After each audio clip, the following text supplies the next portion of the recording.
the exact same thing for years. I couldn't pay a bunch of people to say they liked me and do all this shit. And there's really one main target. Cardi B. Nicki and Cardi have been beefing for quite some time, and a video on this beef is something you guys have been asking me to cover for a very long time. Just so you know, I've already done all the research, 58 pages worth. All I need to do now is put it into a script, and from there I'll give you a very in-depth video on this beef. If you're So where the video at? This better be the video, bro. New here, definitely subscribe because that video is coming, and like I guarantee I won't definitely miss. Cardi B's OnlyFans. It says, "Welcome to my world." It's $4.99 per month. $4.99. That was a Twitter post that Nicki Minaj made just a few days ago on September 29th. Cardi got an OnlyFans and I don't know, bro. I'm sipping water. I need to be sipping the tea for real. This is wild. Cardi got an OnlyFans. I never knew none of this. Nicki doing too much. And it was a shot at Cardi B's new album in reference to some questionable marketing tactics around it. Was for people to get these QR codes right here to save $5 off my store. It's no secret that labels and their artists have been bending the rules, exploiting the system, or downright breaking the law in an attempt to make more sales. And if you thought this was Nicki's first time alluding to Cardi B's tactics, you would be wrong. What?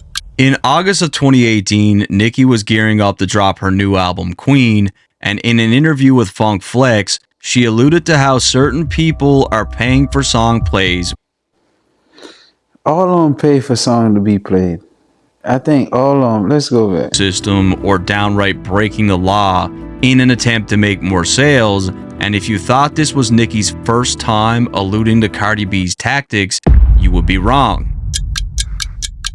In August of 2018, Nicki was gearing up to drop her new album, Queen, and in an interview with Funk Flex, she alluded to how certain people are paying for song plays with radio. And since I know, I think all of them pay for it, whether with money, currency, some kind of currency, whether it be, oh, I'm not giving you a feature, I'm not dealing with you, I'm not doing none of that, or you do this, whether it be, oh, I'm coming through, I'm doing a free show. All these artists, all these people go through, do some kind of currency paying.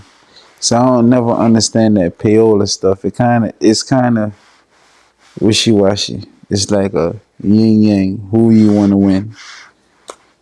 so many things that are going on behind the scenes, what other people don't know. I know that there's a lot of people getting paid to voice those kinds of opinions. And the thing is, Funk Flex backed her up on it. Well, I'm going to support you on what you're saying, right? Because there is in the music and entertainment business, there is a lot of not pay for play, pay for opinions. Oh yeah. I'm pretty sure people. To be honest, I'm gonna be real. They probably talking about the Breakfast Club, because I ain't gonna lie. It's kind of beef going on with Hot 97 Breakfast Club. That beef been going on for years. In case anybody don't know about it, go check it out. I ain't gonna put none of their stuff over here because I don't want to have to deal with none of their drama. You heard me? So I'm gonna just leave it off over here. I'm gonna just let you know they don't like each other. Charlamagne don't like Funk Flex. DJ Envy don't like Funk Flex. None of them don't like each other. DJ Envy, Charlamagne, none of them don't like Funk Flex, Ebro, none of them over there. They don't rock with each other at all. I'm gonna let you know now. So it might be some bias on each party side. They might be bashing on each other for no apparent reason, but let's see what they talking about. People already know that paying a DJ or a broadcast company to play your music is indeed illegal. It is. However, at this point, it's become pretty much common knowledge that this is how radio works. and how it's pretty much always worked. And Nicki has been calling things out like this for a while. If we fast forward to today, 7 years after that Nicki interview, shit has really been hitting the fan in the industry. When it comes to payola, Drake's lawsuit against UMG made those exact allegations, and there are even rumors floating around about a full-on RICO case. I think Drake lost that case, and I'm gonna be real. Payola do happen in the industry, bro. See, these folks, I think when it don't work in their favor, they look at it like it's danger. But it's been around in the industry for years, and I don't like these documentaries because this is what I'm here for: expose industry cheating. I thought it was cheating with somebody or what. Like, I really want to know what's going on. Aimed at the radio industry. I've been telling y'all that a RICO case was coming with radio. Right. It's gonna be a long day for some of you guys. I got a glance at some of that paperwork.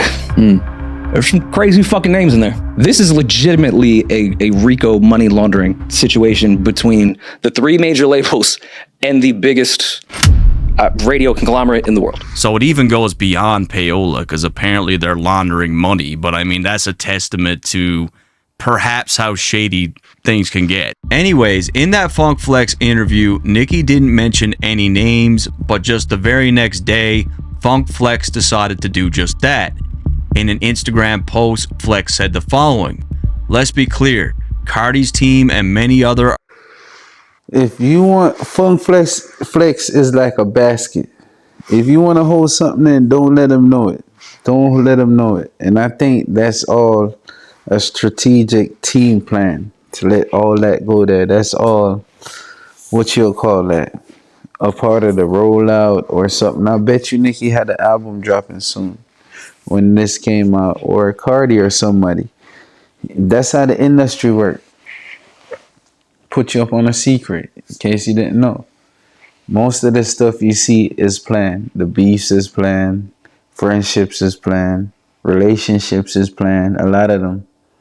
We just like, that's what we want to see together. So we okay with it. But a lot of this stuff is planned. Relationships, friendships, all of that stuff. Most of that stuff is not accident. All right.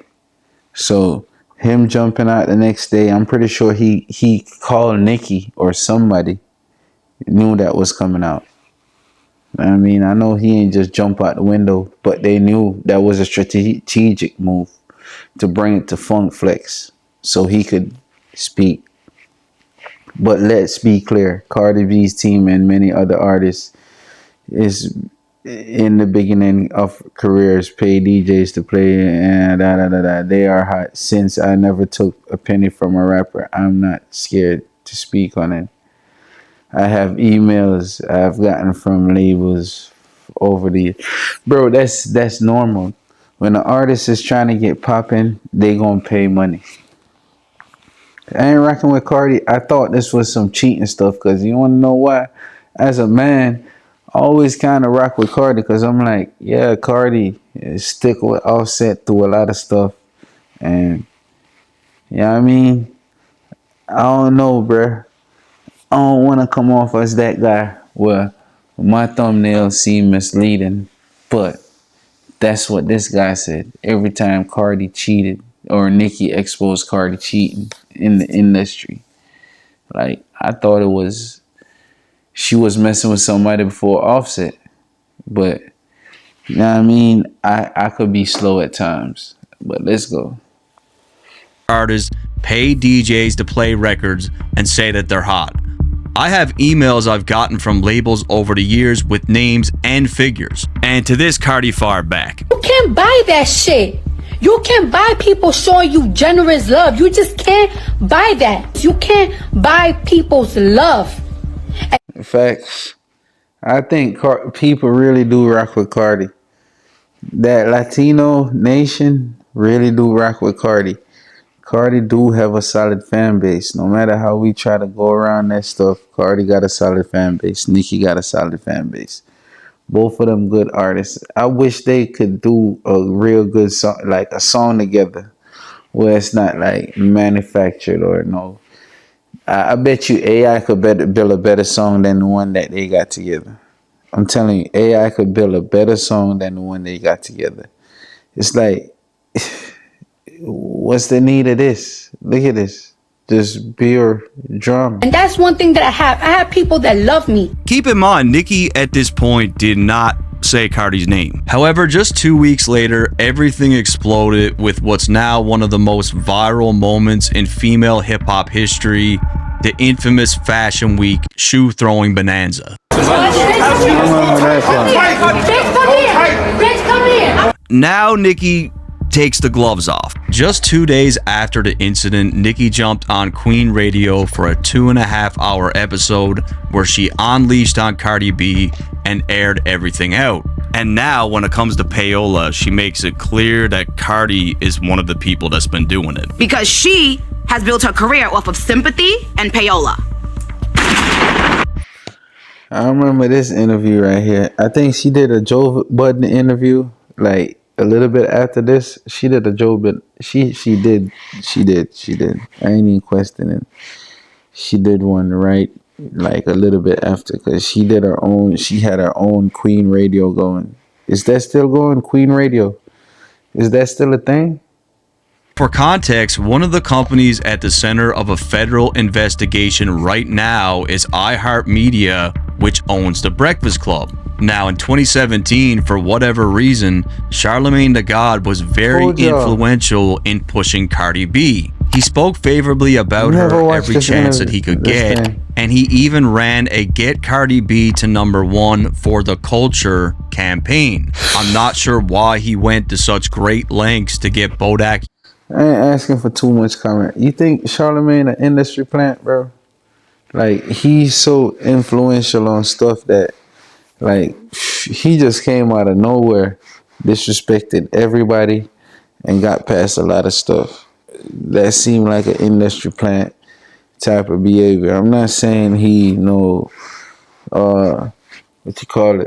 Russ or none of that, but I'm just saying, like, how he get to plant people in the industry like that. Like, as somebody that's saying Black Power, all this stuff, like, wanted Cardi, get Cardi to #1. It's a lot of other people you can get to #1. It's a lot of other spiritual or more resonating that could lift and uplift our culture people that you could push to #1 with Cardi. I did like Cardi, but Cardi on some extra stuff. I don't do that get back and all this other stuff, bro. It's just petty, especially when I see a woman doing it. Yellow to #1, but I'm sure Nicki looked at things like this as being pretty odd. I'm not saying he took money or anything, but I agree that it is strange. To make things even stranger, Charlemagne posted a photo holding an RIAA Platinum Bodak Yellow plaque, which was clearly presented to him as it had his name on it. And sometimes when a record... If you trying to get Charlemagne for payola, bro, wrap it up. Wrap it up and pack it up. You're not getting Charlemagne for payola. Maybe Charlemagne been on some shaky stuff, but I feel like for the culture, he could have been better. But no, you're not going to get Charlemagne for payola. Charlemagne have not... I don't think... That's one of the guys that if he's just a petty person, if you want me to be honest, I look at him like one of the pettiest persons in media. Like, you got the academics, you got the Charlemagne. Academics is from a school of Charlemagne, so it's like the pettiest media personnel is over there.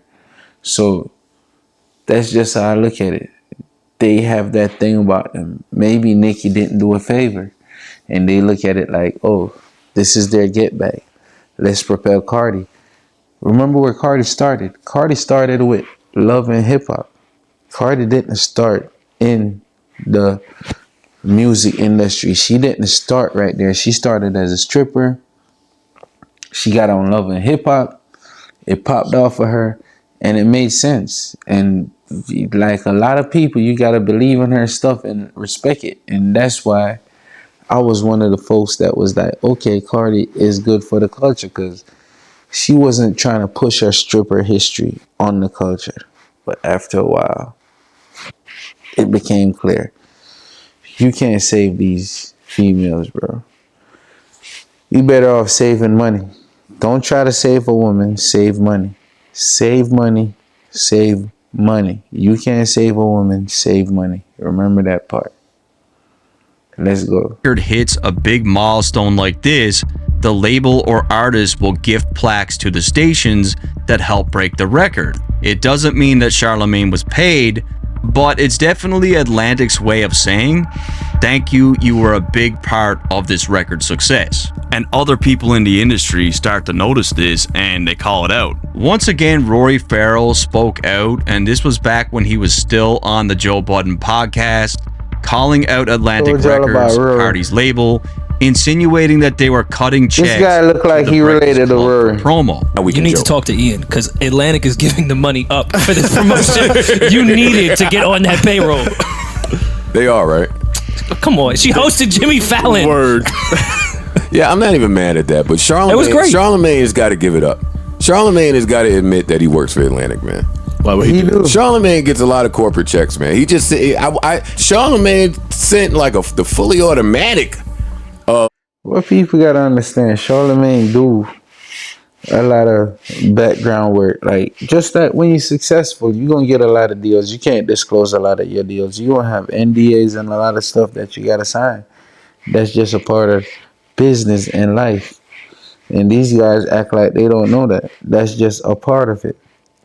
Not every business partner gonna wanna be known. So he gotta keep that to him. You know what I mean? So Joe Budden, he acting like he don't know this. He never told us how much he signed Spotify for or any other deals.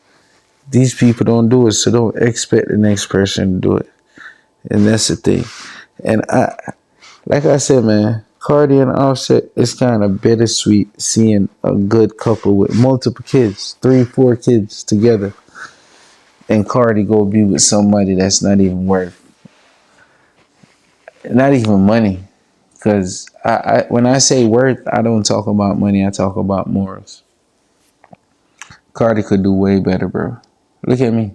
Of Cardi Instagram posts. That was like 8 of them before 8 a.m. I said, oh, come on, bro. And I knew something was funny because him and Envy magically posted at the same time. Like, oh yeah, the checklist. Even at that point, Rory was already in the industry for several years, and then Joe Budden is Joe Budden. So these guys know what's going on. After Nicki posted the Queen Radio episode, Cardi would respond with some data from her album sales with the words, "Numbers don't fucking lie."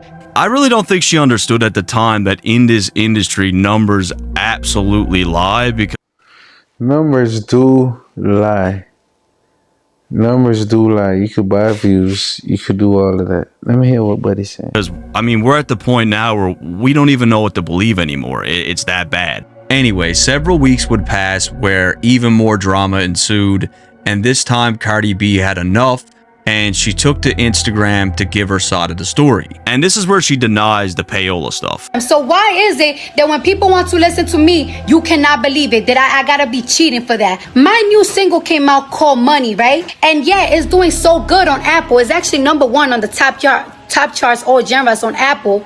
And that's the same shit that you got your Queen Radio on. So how can I possibly use payola on some shit that endorses you?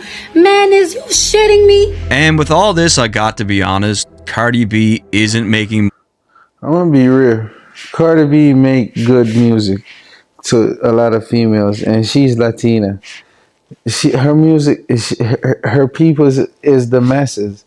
So you can't expect not for her not to be selling a lot.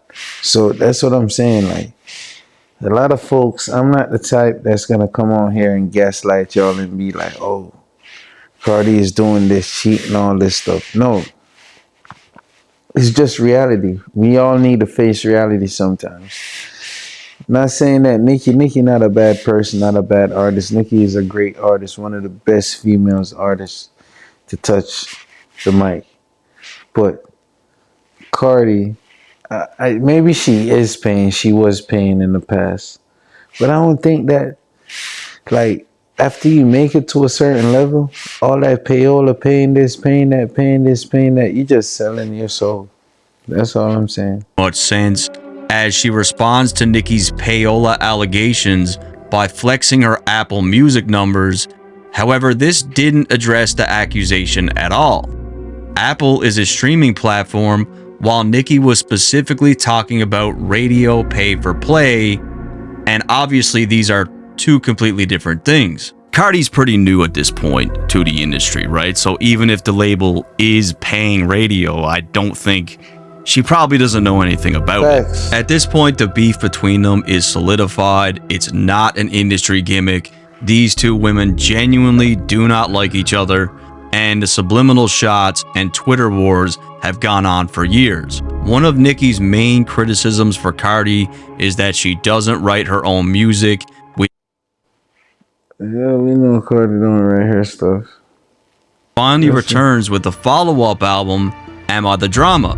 And for this album, we're hearing a lot of similar claims. First off, the rollout for this album was already unusual, as Cardi loaded it with two huge hits from years earlier, Up and WAP. My face bomb, ass tight, rack stuck up, shack height, right in this little garage. Make it cream, make me scream. And because those tracks already racked up a combined 2 billion streams on Spotify alone, the album went platinum the very day it dropped, which is completely ridiculous, but it's not. I mean, it is, but it's not. If she never got her accolades for that album before, I mean, it dropped after, but I'm going to hear what you're saying now after. You hear what I'm saying? Because this is my stream right now, but that's her show, so she could run it how she wants. It's the Cardi show. I can't blame Cardi because it's allowed, and that's the problem. The album debuted at #1 on the Billboard 200 albums chart, and before we get into discussing Nicki's claims, I will say that Cardi did seem to do a lot of boots on the ground work to contribute to the album's success. Cardi announced an album release date back in June. Listen, how you think Cardi gonna win? How you think Nicki gonna win? These females is playing to win. Just like us fellas out here, we play to win. Like, bro, I really thought Cardi was out here doing some other stuff before or after or while she was with Offset. And then I would have took this documentary a little different, but y'all go check him out. It's What's the Dirt? That's the name of his channel. You know, this Roger Felly. Y'all know what to do, bro. Hit that like, that sub button. And we out. June, and from there